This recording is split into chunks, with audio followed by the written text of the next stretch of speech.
Nous voici dans l'épicerie de ma ville. Alors aujourd'hui, j'ai décidé de venir faire une visite en épicerie en mode un peu virtuel pour vous expliquer un peu de contenu théorique avec l'épicerie. Le but de ma visite aujourd'hui est de vous présenter toutes les sections dans une épicerie afin de savoir qu'est-ce qui se passe dans une épicerie, comment ça fonctionne, etc. Vous aurez bientôt à faire votre propre visite en épicerie. Qu'est-ce qu'on a d'important à cette session-ci? L'élément de compétence est de caractériser les aliments. Donc, vous aurez à caractériser selon des comparaisons, selon différents prix, etc.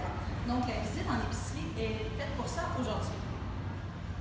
En tant qu'étudiant, vous aurez à vous nourrir, soit vous seul ou votre famille. Donc, la visite aujourd'hui, afin de caractériser les aliments, va vous aider à trouver plein de petites idées, des petits trucs, des choses à la mode, afin d'aider tout ce qu'on a vu en théorie pour pouvoir faire un transfert de connaissances vers un peu comme les laboratoires et ce que nous allons voir aujourd'hui en épicerie. Vous avez déjà eu en classe les consignes par rapport à ce travail. Donc, ce travail va être d'aller dans l'épicerie de votre choix pour faire votre visite. Donc, les consignes, un travail individuel que vous aurez à faire pendant la semaine de relâche. Et au retour de la semaine de relâche, il va y avoir une activité qui est interactive en classe avec les autres étudiants. Voici quelques petites notions de base.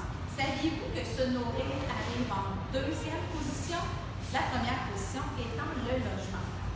Les familles à faible revenu vont dépenser environ 30% de leur argent pour l'épicerie, ce qui est énorme.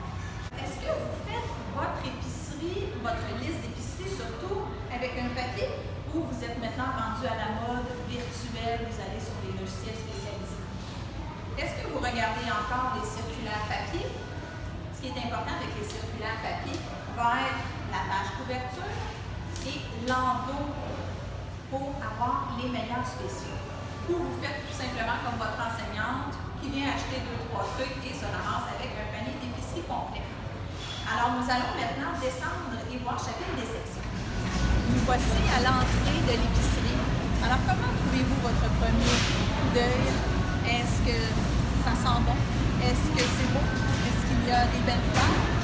Alors vous pouvez me suivre pour le début de la visite. Alors qu'est-ce qu'on retrouve ici? Nous voyons la brûlerie du marché avec des cafés, des chocolats, les saveurs du monde, les fins gourmands. Il y a aussi des choses pour attirer les enfants, des bonbons. Nous arrivons près des caisses dans la section des sushis, qui est très à la mode avec plusieurs variétés de sushis. Ce qui nous importe ici va être la section des mets cuisinés pour les gens pressés. Donc, il y a une variété de mets chauds et de mets froids, prêts à emporter pour un repas vite fait. Nous voici devant la section boulangerie-pâtisserie.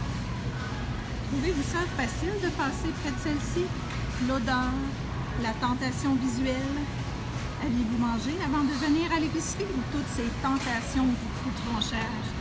Pour l'épicier, ce petit truc de marketing, d'odeur et d'apparence fait en sorte que le client achète de plus en plus. Bien oui, je me suis fait avoir moi aussi. Et vous? Nous voici maintenant dans la section des fruits et légumes.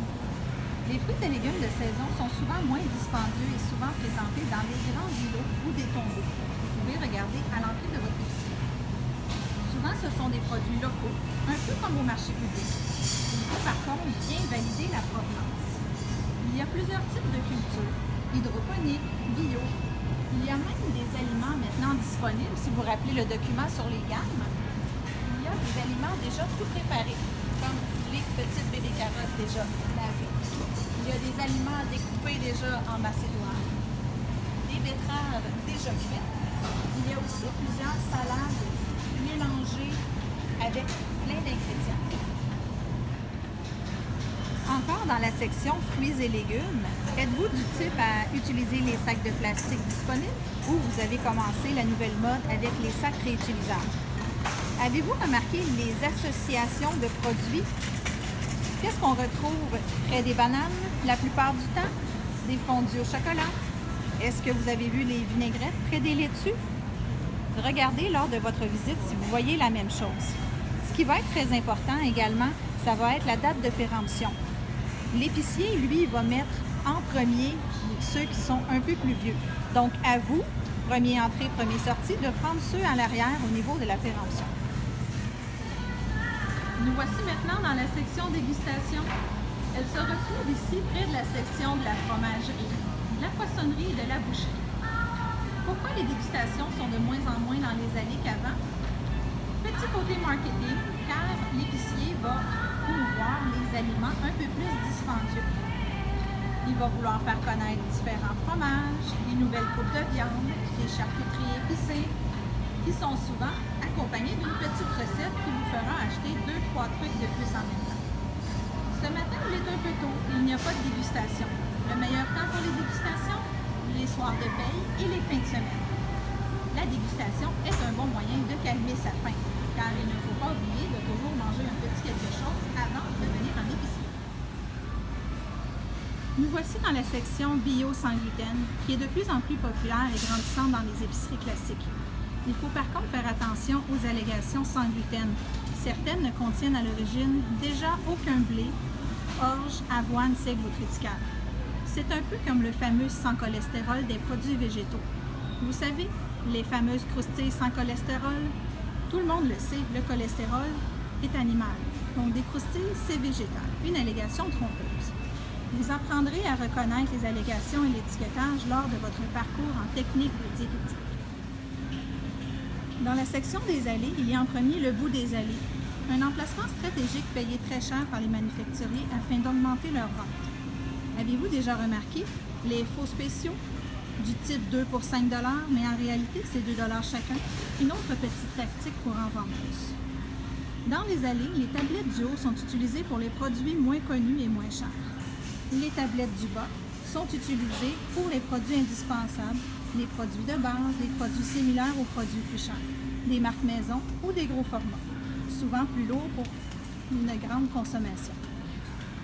Les tablettes du centre, à la hauteur des yeux des adultes et des enfants, sont utilisées pour les produits populaires avec gros volume de vente, les produits plus chers et les produits avec une marge de profit élevée. Ces boîtes de biscuits colorés incitent un tantinet les enfants à achaler leurs parents. J'imagine que vous avez déjà vu une crise de bacon dans l'épicerie, dans l'allée des biscuits. Avez-vous déjà remarqué l'emballage, de l'emballage, de l'emballage? Il y a présentement beaucoup de réflexions collectives sur des changements à faire. Nous en parlerons beaucoup dans votre parcours scolaire. De plus, dans la section des allées, petit conseil, faites attention pour ne pas acheter des conserves dans un mauvais état, car il peut y avoir risque de Clostridium botulinum qui peut se développer dans ces conserves. Lors de votre questionnaire, vous aurez à regarder attentivement les marques, les comparatifs et les prix pour 100 grammes ou 100 millilitres. Nous voici dans la section du fond d'épicerie. Ouf, vous êtes fatigué rendu là. Vous avez sûrement rempli votre panier avant d'arriver dans cette section où il y a les produits laitiers, les jus, les surgelés.